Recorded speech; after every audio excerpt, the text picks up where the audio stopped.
Michael. Yes, mate. Mr. Underwood. Hello. Thank you so much for coming in. The secret studio that you can find, that no one can find. It's very difficult to find. It's like almost impossible to find when it's basically tucked away on a building site by a river. Am I giving too much away? I'm giving clues now. I won't say any more. I'm saying no more. It's very hard to find. It is. So thank you so much for coming on, mate. That's right. Really, really super grateful. And obviously the show is called The Plus Ones. And I think you're super kind for coming on because you're not really a plus one. You are still, and you were a very successful TV presenter, host, writer. I mean, you've done loads of stuff, and obviously you're married to the amazing Angelica Bell, who is just brilliant and phenomenal and gorgeous and all of them things. So you're a lucky man. So yeah, tell us what you're up to at the moment. Tell us, how's life? Well, in the lockdown, how's all the madness? Right? Well, obviously, lockdown life was total madness because we've got two children. So we've got like a 7 and an 8 year old. So that's just craziness already. So you're dealing with all the home learning of that and dealing with all of that. And while at the same time, dealing with my new job. Well, I say new, I've sort of been doing it now for a couple of years, but I've been teaching. So Monday to Wednesdays, I teach in a school, which has worked out really well. But of course, when it came to lockdown, I suddenly then had my 2 children to teach and 22 children in my class that I had to teach. So I'm having to sort of set up lessons for all of these and their parents, of course. That just sounds, honestly... stressful. Not stressful, it sounds like my version of hell. Well, I could understand why you may think that. It was definitely extremely stressful. Because, of course, parents basically had to then teach their own children. This was the problem. Yeah. So at that point, that was always going to be tricky because that's not how it works. That's not the deal. No, you pack your kids off to school. Right? You do that for however many years of your life. Right. Then you pack your kids off to school. Yeah. We don't do the teaching. You do the teaching. You teach. But of course, now I'm getting both ends of it. So I am having to teach and I'm having to be a parent to my children and teach them. And I'll tell you now, it is a nightmare teaching your own parents, your own children. It is a nightmare teaching your own parents. Teaching your own parents. I try all the time. They don't like. That's not going to work. No, it is a nightmare trying to teach your own children. I think because when they're your own, it's just you're able to get a bit more, I don't know, direct with them maybe is what it is. You're like, what do you think you're doing? No. Whereas when it's somebody else's children, you're being a teacher, you're being professional at all times. And so it's just easier to teach them. And also they have that automatic respect because you're the teacher and they're the pupil. But at home, it's just a bit more like, it's dad, isn't it? Just dad. Oh, dad will let me off. Hey, dad, can I go get something from the fridge? Get a snack from the fridge? Well, no, because you've been working for 5 minutes on your maths. So how about you do at least 10 minutes before you think about snacks? Do you know what I mean? So it's that. And also, I am a bit soft with my own children a little bit. I know. Now the truth comes out. I am a now little the bit. truth comes I am. out. Angelica is definitely the force when it comes to children. I'm just like, oh, okay then. Yeah, what's that? That'll be fine. So I've got to get stronger at that. That is something. But that period with the children and that learning and throwing in my new job as well was very, very tricky, I think it's fair to say. But we got through it, and actually they were brilliant. Once they got it and they knuckled down, and we sort of created a timetable for them, actually it went very smoothly. But there was a possibility of it being hellish for months, but we did escape that. How did they deal with, because obviously all what was going on the news and all of that kind of stuff, because it always interests me because we kind of got quite scared, everyone, and I'm quite, I don't care about anything, and I don't believe this, and I'm very kind of just like, I do my own thing. But the first couple of weeks with all the news and the rhetoric and the this, and I was like, hold on a minute, this is bad. I was starting to feel a bit scared. How did that affect the kids? Well, it's interesting because children, obviously, they're not absorbing the news like we are. They just don't have that sort of access to it. And we don't really, other than hearing maybe something on the radio, because we have the radio on in the mornings, they might catch it then. I think for them, they found it difficult to understand what the difference between getting the flu or getting a cold was. And so it was trying to explain to them the seriousness of it. And you can't sit down with a 7-year-old going, oh, well, flu only kills 0.something% of people, whereas this kills 1. You can't go at it like that to try and explain the difference and why it is so serious. So I think for us, it was just about driving home the basics that children would understand. So, washing your hands, cleanliness, and sort of saying to them, I know there's times where you've been to the loo and you haven't washed your hands, have you? Come on. Are you talking to me? Yeah. Yes, I am, James. Because you came round for dinner and I did notice. Damn it, you between flush and door opening was very quick. That's all I'm saying. With children, you have to you talk about it in an area they understand, and they understand that about cleanliness. And so it was just about saying to them, listen, there's nothing to worry about if you think about how you are around people and think about your own cleanliness. And if you do that washing your hands for 20 seconons, which was a big thing, obviously, right at the opening, and I can't even sit down for 20 seconds, let alone wash my hands. It feels longer than it actually. Right, if you actually do it for 20 seconds, it does feel quite a long time. I don't know why that is. My life. I'm 44 now. I haven't got much left. Are you thinking wasted time? I haven't got much left. If I'm doing that for 20 seconds, every time? 17 times a day. Hang on, what, you're going to the bathroom 17 times a day? I probably do. You are very well hydrated. I'm overly hydrated with a very small bladder. I'm giving away so much. Yeah, you are giving away way too. This is not what we signed up for. Yeah, hold on. But back to it. With the children, it is just about going at it at an angle they understand. And I think then what I want to do is take the fear away from it. I didn't want them to be scared of it. Well, this is the thing. Because obviously you do. Yeah, as adults, we become more scared of it, especially if we're getting to an age, as you and I are, where we're sort of knocking on the door of vulnerable when it came to, you know what I mean? Very dare you. When I say vulnerable, obviously I mean in the scheme of coronavirus. Yeah. But no, I'm just vulnerable in general. Actually, it's all right. We're all a little bit vulnerable. It's all right. So I don't want to get. I understand why we might have a certain amount of fear, but I think with children, it's not healthy to sort of get them scared of it. But just to inform them and make them aware of it. So it wasn't that we hid it away from them by any means. We just talked very openly and very matter-of-factly, but we didn't necessarily. I mean, the question came up about death and so people dying. Yes, people are dying, but they're normally at the time they were very old people and they already had other pre-existing health conditions. So talking to them like that, it seemed to help, I think, and it just meant that they were aware and they weren't so sort of unsure about what was going on. They're a smart couple of cookies as well. Haven't you two for parents as well? Oh, I don't know. I mean, come on. It's like that's some good genes going on there. You know what I mean? That's some good genes. I always one of the reasons I always joked about one of the reasons why we didn't have children is because I don't want any part of the 50% of me. Any part of that. You're just trying to end that gene pool. Just end that gene pool. It ends with you. It ends. It's like it stops here. The buck stops here. Come on now. Don't do I'm like, yourself not even Bev's good genes can like bring me counteract them. They can't. It would be too like dominant gene. Like this animal just breaks through one day like just this psychopath. It's like the Hulk has arrived. Little baby Hulk. It'd be a nightmare. It's just random. Yeah, we totally go random with this, but yeah, it's been a weird time, hasn't it? It's been a weird time, and so.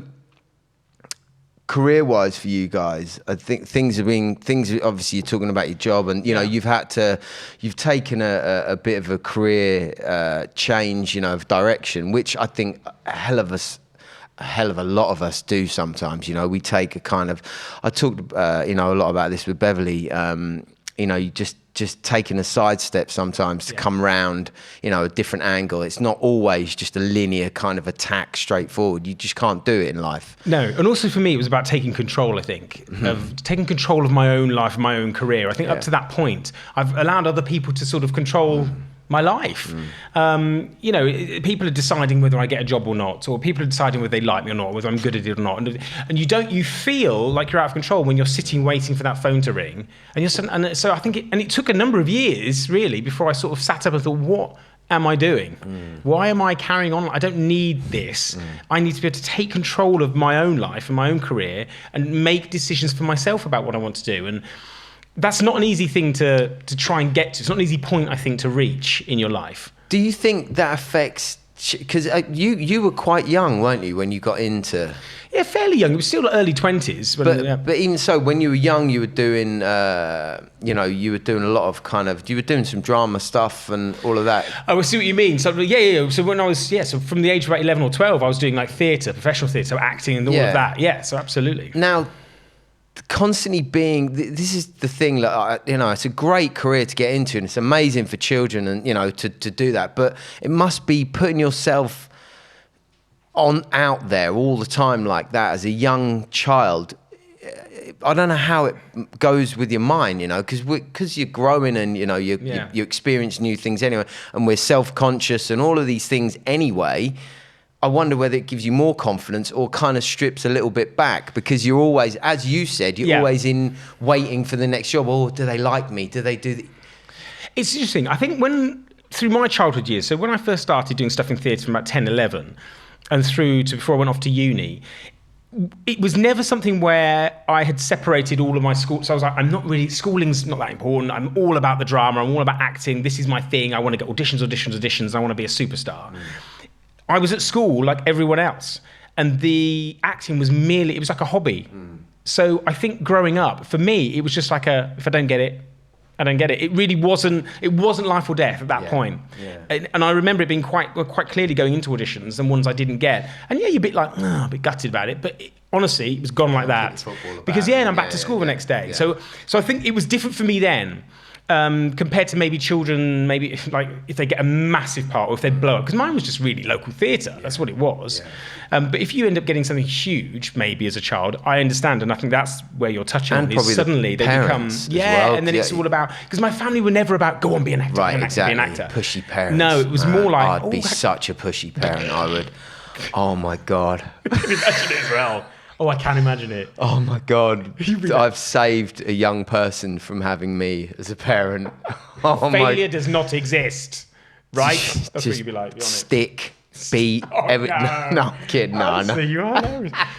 So it was different. For me, it was growing up was different because it was more of a hobby. Yeah. And my parents treated it like that as well. So it was never like do or die. I didn't ever think, I think when I got into presenting, that changed. When I got into presenting, so I finished uni, took a year out, wanted to still be an actor. Where did you go to uni? Plymouth University. Okay. Wanted to do teaching, so that's where I got my teaching degree, like way back when, as a backup. Like Bev, she went and did her degree and all that. Yeah. She knew that was a thing just to have, just in case. I mean, I don't know what she'd ever do with it now, but you know. but it's there. Just in case. And that's what my mum was selling it to me. She was like, why don't you go to university, get a degree, and then if you still want to do acting, go for it then, but then you always know you've got the degree. And I fought it at the time. It made absolute sense and did it. But in that year out before I then went to I got a place at on an acting course at a drama school. Everyone should listen to this and learn this. This is sage advice, you know. So it took a year out to earn money to pay for this course. Yeah. So I graduated, took a year out. I was going to get whatever job came up just to earn a bit of money to pay for my 1-year actors course. And then while I was there, I was basically making cups of tea in a BBC radio station in my local town. That was it. Making cups of tea, answering the phones, sometimes helping out the DJs by just sitting in and chatting to them about something from the newspapers, really random stuff. Yeah. And there was an advert in the BBC newspaper, which used to be called Ariel. I don't even know if it exists anymore. But it was, do you want to be a kids' TV presenter? Send a videotape to this address. So a mate of mine tore it out and went, you should go for this. I'm going to be acting. I'm acting, remember? Got my acting thing. It's like, God, it'll be fun. It'll be a laugh. So I asked a DJ if I could borrow their video camera, because I knew he had one. And he was like, yeah, go on. So I went to Marks and Spencer with my mate. And he just filmed me basically interviewing customers. What are you buying? Who's it for? Literally not in a northern accent like that. Obviously, I don't know why I put that accent on. I like that. But in my voice. But in my voice. I don't know what I'm talking about. I like it. Then edited these sort of interviews together and sent it off to the BBC and then got called down to London. And then literally, I graduated in August 97 and I was on TV April 98. I mean, it literally went straight like that. It was crazy. Oh, no, it was the other way around, sorry. So I graduated again. So I graduated in, August 98. Yeah. I was on TV April 99. It was crazy. So just in a very short period of time, I ended up doing children's TV and then sort of stayed in that for years and years and years and years. So it sort of came about in a really weird way. Such a different 99 to what I was having. Let's not go there. I could only imagine what you were like in 1999. Let's not go there. But it was a very weird time for me because I'd all for years wanted to be acting. That was all I wanted to do was acting. Yeah. Never wanted to be a presenter. I'm not interested. Not my thing. I liked being somebody else. Yeah. And the thing about presenting is it's the complete opposite of that. You have to be you. Genuinely, it's hard being you. Yeah. When you're an actor and you're performing roles, if you're a bit shit, it doesn't matter because you know what? You'll be like, the script wasn't very good or that role, they just didn't like the role, the character wasn't great. But when you're a presenter and someone doesn't like you, it's quite personal. They don't like you. They don't know you, but they don't like what they see on screen. And it does get you a little bit, And that's why you'd say, Angelica's brilliant because she avoids any of that.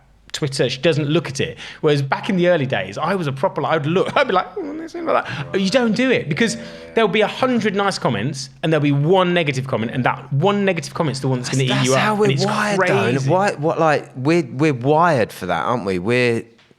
That's taken us back to when we're evolving. We're always looking for the negatives, for the terror around the corner, the animal attacking us around the corner. So we're always looking for that negative. We're just wired that way, but it's what you do with that negative, isn't it? Yeah. It's like something that's. I love all that stuff. But it's true because it's how you deal with it. It's how you. It's whether you. And how did you deal with it in the first? I think initially it would hurt. Yeah. Even though who is this person? Yeah. Why?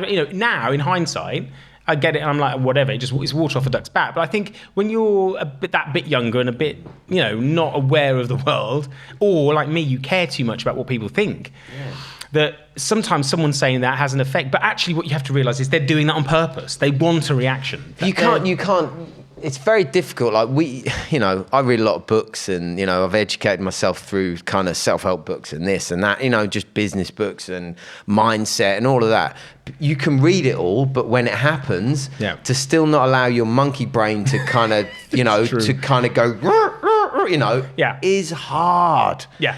Especially if you're not used to it. So if you're thrust into that, and that's one of the reasons why I did this podcast, to find out, the other side of things, and because you've had this is why this is fascinating for me, and I'm so grateful for you coming on, and it's such an egoless thing to do, and there's not a lot of people that would do it. Is to explore. You've got the double angle of it, and it's such an interesting story for other people who are going into this career or struggling with feeling a certain way. I think it's invaluable, the life lessons. And the mental health aspect is obviously huge now, because it feels like that taboo's gone away, because there was a huge taboo about talking about mental health, especially for men. I mean, you just didn't do it. Never. You didn't do it. Maybe even with your best mate down the pub, you might joke about it, but it was never something that you would.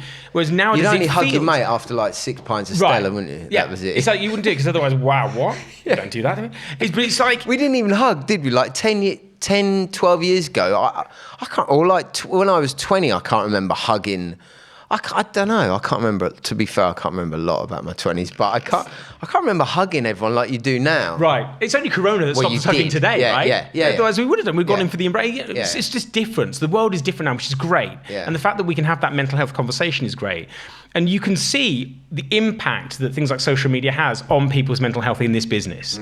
And that's whether it's music or it's TV. I mean, look at Love Island, for example, and the horrific results that have happened from that. And that has been traced back to the fact they couldn't deal with how social media sort of either attacked them or surrounded them or being thrust upon. them. It's thrust upon. It's the same as X Factor and all them shows. If you don't, it's not everyone, but a lot of the time, if you just thrust someone in front of an audience of like however many people, in front of a world of 7 million, viewers or whatever, and then social media and blah, blah, blah, blah. If you thrust someone in on that level, how are they ready for that? Like, how can they possibly be? They haven't done 10 years of, small pubs and getting booed at and things thrown at you and traipsing around guitar playing or singing in a pub here, there and everywhere. You've got to be able to handle a lot of these things sometimes you have to go through the process. Yeah. And if you don't, like you went through the process, you started off and same with Angela and same with Bev, same with me. You have to kind of go, you have to, as Gary Vee says, you have to be prepared to shovel shit. Right. And then you get to something good. Yeah, absolutely.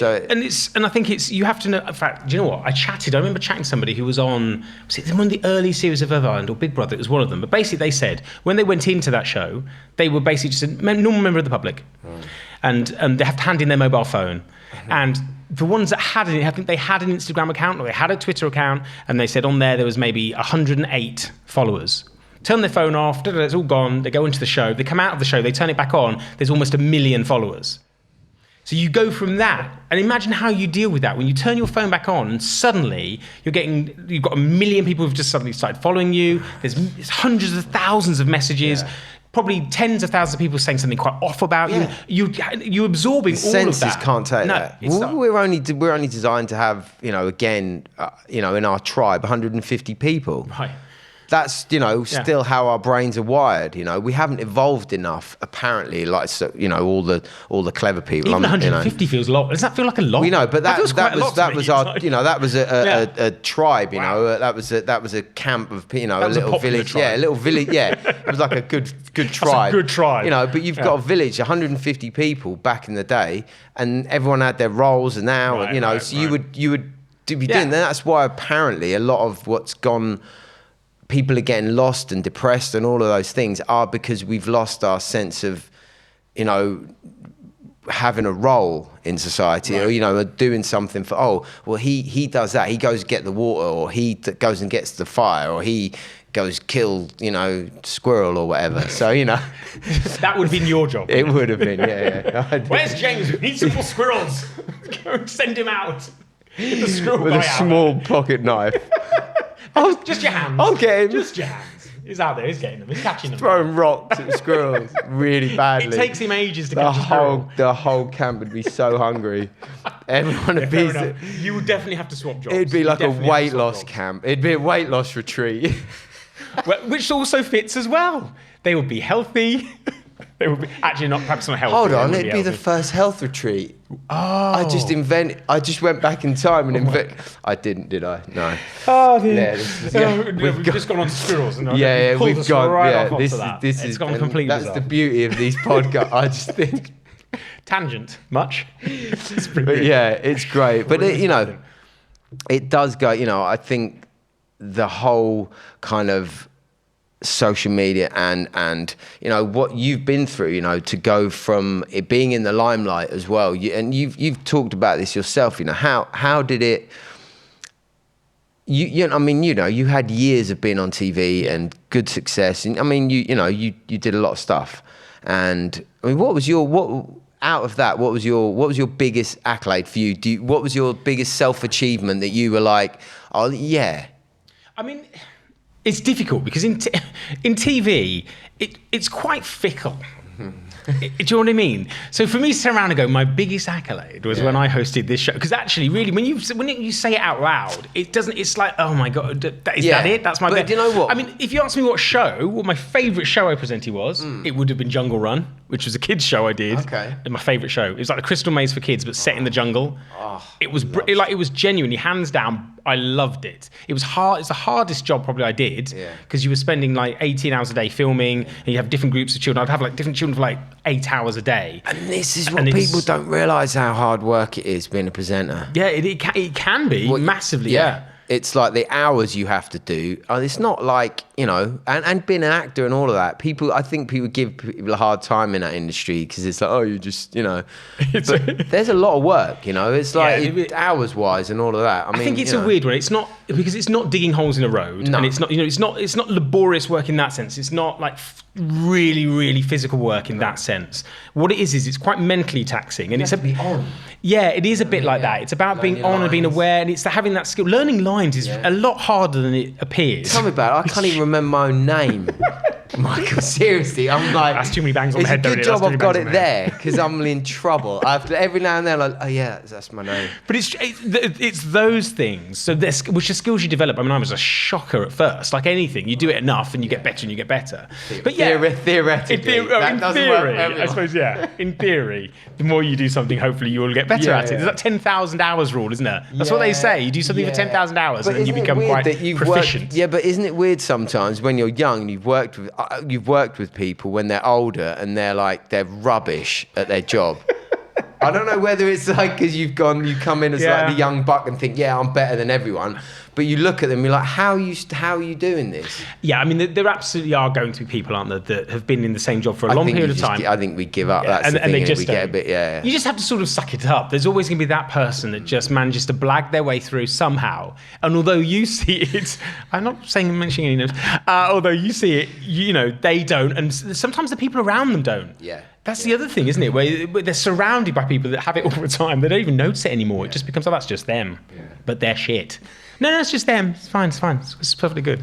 So, but let's go back to it. So, I suppose for me, what was interesting was that I got to a point in my career where things were going really well, but things started quietening down. Now, Angelica and I, because we've been together, we've known each other for 20 years now, and been together, just over half of that since 2008. Nice.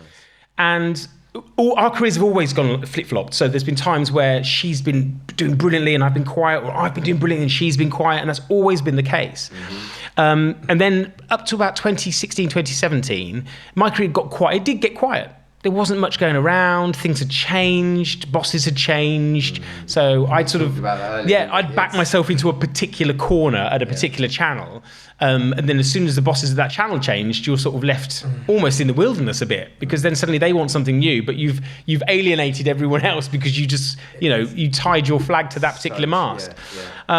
So therefore I had to make a decision. Now I could have just plugged along, and for a while I was just bits here, bits there, or just chasing emails here, emails there. Angelica's career was rocketing, which was brilliant.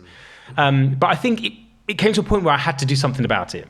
And how long was that? How long was that period? Probably 18 months, 2 years. And like I like to get a bit deep, so I do. All joking, and I do like to joke, but I also, part of this is the whole how we deal with stuff, because I've been through my own battles and own insecurities and everything, and it's difficult when. Another reason why I wanted to do this is to explore how the ego is, because we're men, we want to be like the provider, we want to do this, and and it's how did you feel in those times about Well, I think that was twofold really. There was the feeling of failure. So there's that feeling of that you hadn't succeeded in what you were doing, or you had to admit that it had come to an end. After 20 years of presenting, it's done. Is it done? That's it? Failed? I haven't managed to do it? Didn't quite get to that level, and do I call it a day? And then there's that providing thing where you want to be the guy who's bringing in the money to the house and doing it. Yeah, it is. And listen, look, you and I both know with our respective partners that they are strong, independent, dominant women. We knew that when we got with them in the first place. Yeah. So we knew that role we're not going to be in that position where like, and they're the ones like, oh, come here. That was never going to happen. Yeah. And that's not what we are. Yeah. But it doesn't stop you from wanting to sort of do your bit. And I think that's what it was for me. I still wanted to do my bit. Yeah. And up to that point, I had been doing my bit, which was great. Yeah. We'd been 50-50 and more. We'd been, that's how it was. Yeah. But I had to sort of get to the realization, or to the point of going, no, I need to do something else, because this isn't working. I can't be sat around the house all day and getting intermittent work. It just isn't happening. So what can I do? How can I suddenly take control and forget about what people might think? Because that was another thing as well. You worry about what people are going to think. As massively as blokes. Yeah. I think that's one of the biggest issues as a man, to go, oh, what are my friends going to think, or their friends, or this person, or that person, or how are they going to feel? I don't think a lot of people see what goes on in the background of the support network and stuff that, that someone out of the spotlight has to give to the person in the spotlight. That's a huge thing as well. There's and having two of you, you're constantly I would think supporting yourself. Oh, great, and then it must have been a mad dynamic. It's bizarre. And also you're sort of dealing with the, bumping into people in the street where they'll be like, well, didn't you used to be on the telly? that line. And at first I'd be like, yeah, that was me, and a little bit gutted about it. But after I was like, yeah, I did, but I don't anymore. Now I'm doing teaching more than that. And actually I've changed what I'm doing. And I think, again, it's owning something. It's having the confidence to own it. It's having the confidence to feel proud of decisions that you make. You should don't make a decision and then regret it instantly. Otherwise, why did you make that decision? You've made a decision for a reason, and you've got to stand by that and sort of say, after an amount of time, maybe if it hasn't worked out, you sort of reassess. But I think you really have to sort of let something bed in, and you have to go, let's give this a go. And I think that's what I wanted to do. And so let's make a change, let's do it.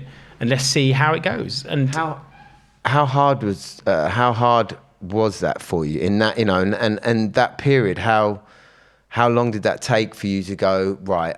I need to pull through this, and was it a big Yeah, it was long. I mean, it was got to be coming up to probably a year and a half, 2 years. I mean, possibly of to and fro, and lots of conversations with Angelica, and lots of sort of sitting down and having to think Soul about what searching. I want. A lot of that, and sort of think, is this the right decision to make? And I sort of did it bit by bit. So I sort of approached the school initially and just started working for them a couple of days a week, really voluntarily. It was just sort of dipping my toe in. I think it was. I think I was never going to be throw myself in at 100%. It was always going to be, let's just try it out at first and see how it feels.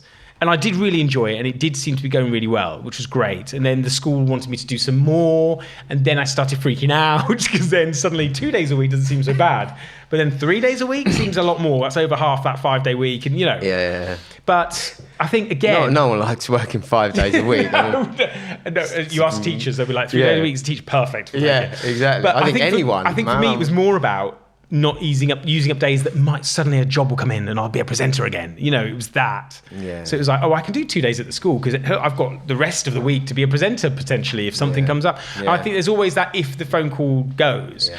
I mean, the problem with our business is, and in the music business and TV business, the film businesses, it does just take one job. Yeah. In TV, it is one phone. This is the frustrating thing. It's not even like it's inane to wait for the phone to ring, because actually sometimes that phone will ring and it'll be one job, and that job will be the one that takes you and off you go. It was Holly Willoughby is a perfect example of being a children's TV presenter like I was. Then Dancing on Ice started, and the ITV exec at the time gave her that job straight from children's TV, which is unheard of at the time. Just don't do that. But that stepping stone, she went from being watched by 1 million children on a Saturday morning to being watched by 11, 12 million adults on a Saturday or Sunday night. And that was it. Then she went, and that first year was ropey, but after that she got brilliant at it. And then look, the rest is history. And that's all it takes in this business. It's bizarre. Funny, you're right. And you don't see that. You don't look at that. So I didn't even think about that. The transition from children's TV into adult TV is huge, isn't it? It's not like... everyone goes, they're a presenter, they can do everything. No. It doesn't work like that, and many people fall. They fall by the wayside. Yeah. It is a transitional point. And I've got lots of friends who weren't able to make that jump, or friends that have to decide to stay in that genre. And be so like long term. We talk about the Chuckle Brothers. The Chuckle Brothers made a decision. They were brilliant children's entertainers, and they stayed in that for their career. And they made a lot of money because they knew what they were and they targeted themselves. I think sometimes we're so keen to get out of it as children. As I'm talking as a children's TV presenter, we're so keen to get out of it. Like, I'm feeling older now. I'm in my 30s now. I want to get out of children's TV. But actually, sometimes that might have been the best place to keep that individual. I don't think that was necessarily me. I think I got out at the right time, and I was very fortunate again because I got to step into GMTV. So I went into entertainment and film was what I always loved. So when I was doing my children's TV, I'd always do those press junkets for films where you go and speak to them in hotels and chat to the stars. I loved it because I love my films. So then to get that job going to go to LA all the time was brilliant. So that was my transition. That was my bridge from children's to adult TV. But when I say adult TV, it sounds like I've gone into porn. It wasn't porn, obviously. It's grown-up television. That's not what I started in children's TV and ended up in adult TV. That's what we're saying on camera. So that was my transition. But it is a weird transition, and it's one. There's a lot of stress around it. I mean, I know I went through it. Angelica went through it. I know a lot of my friends that went through that transition. Some made it and some didn't, and it's tough. It is really tough. And I mean, Angelica's obviously. Weirdly, I worked. I used to be a gaffer, so I worked with her years ago at I did an airport shoot, and I messed up so bad. I was like. I forgot my passport and we were going back. Brilliant. It was Brilliant. Yeah, it was horrendous. But I made it good in the end. Luckily, I had to drive home very fast on my motorbike and ride back. But anyway, it was. There's more to that story. Yeah, by the way. He's more. Totally skipped through that. That was insane. Anyway, he does not want to incriminate himself. She's obviously doing very well now and just going from strength to strength. So it must be. I'm always super proud of Bev, and just seeing her, it was weird. So I get quite nervous. So I don't get nervous. I get angry, which is like my default setting for my emotions, which is odd. Just straight there. Just straight there. Yeah. So I go like, if Bev's got a new show or whatever, and she comes out on stage, I start looking around at people like if anyone's like saying anything nasty or something, I'm like, I'm ready to get up and like go and slap people. I'm like, because that's my protectiveness. So I'm like, that's how I show my protectiveness, which is not the way to be. Everyone out there, don't do that. But it's just how I am. So how do you feel that way? Do you feel protective towards Angelica? Are you like more because she's in the limelight, or do you like? Can you kind of put a level on that? Because I think I feel more protective some ways in bed, but then others I don't. But it's weird. It's a weird one. I mean, a lot of people always say that is it difficult for you because you're both presenters? And so Angelica's career is doing really well, and you've had to change your career, so that must be hard. You know, is there a bit of resentment? Is there an issue there about that? Yeah, go and beat her. And so I hate her. No, the fact is no, because what it is, firstly, I live vicariously through her, so it's actually incredibly exciting. And you'll know this with Bev. When they do something amazing, or they get invited somewhere amazing, we're like, this is brilliant. Come on. We can't do that. Oh, no, we can't. Oh, we can't. It's virtual high five. High five. You know, you're sort of living with them. You're living through it with them. So I go through it with her. Yeah. And so I love that. Yeah. So I'm massively supportive. I get to see it. She gets to do some brilliant stuff, but I'm sort of there with her. Right. This is one question I've got. What is the best thing that you've been to, that you've done, that you've you've been doing, and you've been like, oh my God, how did like two people from wherever end up? Well, I'm not going to be able to top your story, so because your story is awesome. No, because I know a couple of yours, and it might not even be the one you go for. But if it isn't one that you go for, it's even more annoying because I know some of the ones you and Bev have done, which are so awesome. Prince, anybody? But I'm not even going to go there. I don't know what's been amazing. I mean, getting to see Whitney and meet Whitney was awesome. Nice. And that was just before she went way off craziness. She was mid craziness, but she hadn't. So that was cool. Legendary because Whitney was she was my first crush. Oh. She was proper like that. I want to dance with somebody. How she looked in that video. I had the poster of that. Like, oh my God. So Whitney for me, hands down, has always been amazing. Like, just like, you know, she was a little bit crazy. I don't get starstruck, and it was, I don't even know if it was a starstruck. It was just like a weird moment of like weirdness. I'm 12. It was just so awesome. But the trouble was, she just performed. She was uber sweaty, and like this strap on her dress had broken, and she looked a little bit like, do you know what I mean? It wasn't quite the image. Yeah. Do you know what I mean? When you imagine something like Whitney's amazing and stunning, but it didn't matter because you just felt like you were just in the presence of this amazing performer and person, and it was that's cool. I'm not even going to go. Oh, shut up! You know you've got better. You know, I'm not. On. That is. I don't mind you one-upping. It's not a problem. Super cool. No, please that is an amazing. That is. Do you know what? There's been so many mad moments, but didn't Prince invite Bev personally to come and perform? Yeah, to LA. But I didn't go to that one. That doesn't matter. It happened. Yeah. It was amazing. Yeah. Go on. So what about for you then? I think the first time when I'd been with Bev 3 months and she was doing the warm-up for Prince at these 21 nights. And I when I was young, my sister was a massive Prince fan. I mean, insane. Shout out to my sister. She was like a maniac Prince fan, and she made me watch like Purple Rain about 784 times, and some other stuff as well, like other like girly stuff that I'd have to watch. And you know, like I want to dance with somebody. No, not I want. Don't hate on that girls, song. No, girls just want to have fun. The film. Oh wow, okay. She made me watch that about 700 times. I can still see it in my mind. It's scarred me for life. Made you watch it. Yeah, right. Scarred me for life. Okay, just so you know. But yeah, so she was a massive Prince fan. And then I thought, I'm done with Prince. And then I met Bev and I was like, oh my God, another mad Prince fan. Anyway, 3 months after meeting Bev, she does the 21 nights. And then he invited her to do the after shows. Now that was surreal. So my brother and my sister came and I was backstage with Bev, side of stage, while Prince, met Prince. It was just one of them, and he was so lovely. And then I get to see Bev on stage, and then Bev does her solo bit, and he just turns back to his band and is like, "Damn!" And I'm just like, "What? This is insane!" And then that was for me. Still gives me goosebumps today.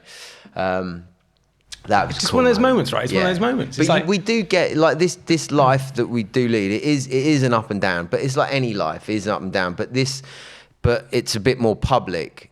Yeah. And that was one of the things that got me when we first got together was you two kind of got together and didn't have any kind of secrets because you've both been in the public eye and stuff. And so we've you been were friends for a long time. Yeah. So we'd talk, and which was brilliant. We'd been knowing each other for 8 years before we got together as a couple, which weirdly wasn't as odd as it perhaps you'd think, you know, being friends and suddenly going that extra step. But actually it was brilliant because exactly that. We sort of knew each other, we knew the careers we were doing, we knew the highs and lows of it to that point, and we'd been through it together, a lot of it. So that massively helps. You sort of come together at a thing where the understanding is balanced. Strong as and well. it helps, and it helps so much. And even now, with that whole I'm not presenting as much bits, but Angelica's doing incredibly well. We sort of work together on stuff. So she'll come and she'll go, look, I've got this script in, what do you think? And I'll read through it, and I'll be like, why don't we change that? And we could do this, and why don't you say that? And I said, that's not really you, is it? Why don't you tweak that? You know, we'll have these conversations. So it's still a partnership. It's not like I've suddenly had to step away and be like, oh, this isn't my thing anymore. So that's one thing that always gets me, because the longer I've been with Beverly, the more I'm drawn into what this is, you know, into the world, because it's just all encompassing. Everything, there's so many decisions to make, so many things going on, you know, and Bev to try and make all of them on her own, you know, even with management and agents and all that, it's still difficult. I need a support network, so goddamn, so does she, you know, and you guys must, and that's what I think. The more I do of these podcasts, I think, you know, the more people will be. I think it'll be a partnership of like how we help each other out. You know, even obviously we do it in marriage anyway, but I think when you're in the public eye, you need that support network at home to be strong and, you know, not to be, you know, insecure and all of that. And because that's a big thing for blokes, to not have that ego and that insecurity and let their women, you know, shine and be that. I love that. I love the fact. I love it. It gives me great pride. I'm so proud of her seeing what she does. It's amazing. It's brilliant. She annoys me how good she is. Yeah, she has. You know, she has some skills. That girl. There's no doubt. Annoys the hell out of me. But you know, I'm kidding. Because you know the Masterchef story. Because I've given you the brief. Again, I can't believe you two. Annoyingly, you came. Well, yeah. So I did it in 2013. I can't believe she upped you. I did in 2013, and I was a finalist. And so I was in the top 3. It was amazing. So I come home, I'm like, wait, I was a finalist. Whatever. And then whenever she's cooking, I'm like, you need a bit more salt in that. Or I'd be like, oh, Greg said you need to do it that way because I did it and he liked it. So all of this. So for 4 years of that, after being a finalist on Masterchef, because I'd be like, I'm a Masterchef finalist, babe, come on, you know, like this. But partially teasing, but occasionally, it did need more salt. But otherwise, anyway, then it comes around 2017 and she gets a call saying, oh, Celebrity Masterchef are looking for people, they'd love to have you on the show. And she's like, oh no, I don't want to do it because Michael did it 4 years ago. And I was like, babe, you should do this. It'd be good for you. Secret thinking, I was a finalist. You should go on it. It'd be brilliant. And you know, I can always sort of give you some advice and stuff. It'll be fine. She was like, I'm not sure if I want it. Anyway, completely convinced her to do it. She did it and then won it. Literally won the frickin' show. Like, of course she bloody won it. Do you know what I mean? I can't believe that. You know, that's classic Angelica. I love it. Classic Angelica. She's no joke. She's Literally, like, she starts, well, I'm not, and then she's like, same with Bev. Start off, you know, not very competitive, and then on there, it's like, then they just switch. That's it. They've got some sort of the drive, the thing, there's something. They're not right. I don't know what it is. It's something, it's amazing. Right. Yeah. But obviously a little bit annoying because now I have to see that in Masterchef trophy every morning when I wake up. I should have got you to staring me both. in the freaking face. I would have accidentally pushed the other one over. I'm telling you. Do you know Bev won Celebrity Mastermind? Did she? What was her specialist? What was her specialist subject? Prince. Of course it was. She won it against some like heavy hitters. That's awesome. I was like, So she must have nailed the general knowledge round. Dude, she smashed it. The whole thing. She was just like, I was so proud. I was like, honestly, that was I didn't win it, and Angelica hasn't done it yet. She's not doing it because if she does it, she'll only win it, won't she? I don't need that sort of you don't need that ego deflation again. Yeah. But no, do you know what? There's something about it. There's something great about it because actually that win as well, and whether it was the fact that I was a finalist that drove her on, or whether the fact that she's just very, very driven, that win changed her career. And we talk about these things, but it really did. It changed. Like it suddenly. There was more attention, more interest, and the work started coming in. And she was getting good work before, but it changed. There's no doubt it changed, and she'll be the first to admit that as well. And it seems crazy that to win, you know, a celebrity reality show like that can do that, but it can. Yeah. And that's the balance, isn't it? That is the balance between what jobs you take and what jobs you don't. And, and I suppose it's choice. It's the same as with anything in life. The choices you make, that you just have to, if you're going to make them, own them. Yeah. Do it the best you can and don't look back. You just, it's great to have a kind of eye in the past of what you've done, but focus on what you can do now and then potentially what's in the future. And what's your kind of advice for other couples like us who have a partner that's, maybe earns more or is a better, in a better job or more successful? What have you got anything that you kind of live by that you... I mean, I suppose firstly, it would be to remember you're a partnership. I think it's very easy. Yes, of course, you're individuals, but when it comes to careers and the household and life, you're a partnership. And that's what's got to remain strong. Because I think any time you suddenly start going, oh, but she's got this and I've got that, or haven't got that, or you start separating yourself, and then that causes a bit of barrier, and then that's where that little resentment can sneak in, and then suddenly things change, the dynamic changes. You've got to remember you're a partnership, you're together, you're working through this. Who's to say that Bev would be in a much worse place now if it hadn't been for you? For example. Do you know what I mean? I've made her so successful. I'm honestly, it's all down to me. I know what it is. It's about having you there, though, isn't it? It's having you there as that support. Yeah. And it's the same for Angelica and myself. I mean, you just don't know yet. You don't know how that is. You do what you can. The dynamic works because it works, and because the two of you are. I mean, something I always stand by is never be afraid about being afraid. So never be afraid to take something on that is going to make you feel like it's way out of your comfort zone. That's something that's how I read into that. Is it's very easy to let fear control you and to stop you from doing things. And actually, you know what? If you just take that, if you grab hold of that fear and go with it, go towards the fear. Go towards the feeling you will get after that will be immense, and it will show you that you can do something. There's too much can't, and that sound like Obama from years back. No. You can, can't you? You can do something. If it makes you scared, that doesn't mean it's a bad thing. That actually could mean it's quite a good thing to do. It's like the whole anxiety thing now. It's like we need anxiety to make us do things. That's part of it all. That's part of I'm trying to kill myself with the mic. That's part of how we kind of know that something means something. So don't always take we're feeling anxious as a negative. And we can push forwards and and hey, who knows? You can win the day and. Crack on. Having said that, it might not work out. Yeah, but you might not work out. You might be scared of something. It might be out of your comfort zone, but you will always learn something. You will always learn something. And I say to this day, as a presenter, I did present for 20 years. I didn't know it all. Every day I would go in and I'd learn something different, or I'd go, I won't do that again, or I shouldn't say that. That doesn't really work. And it should be like that for everything you do. Whoever you are, whatever job you have or haven't got, just how you run your life, just remember to always be learning, always be learning. No one ever knows it all. No one does. And if you think you do, you're a fool. You will always learn. Always. Love it. And I think that's really important. That's the way to end the podcast. You've just smashed it. You've summed everything up. Honestly, you've summed everything up. I'm, again, super grateful for you being here, mate. And you've been an absolute joy. And you and Angelica are an amazing couple of people, parents, and I wish you all the best. Thank you, man. So nice one, buddy. Cheers. Thanks a lot.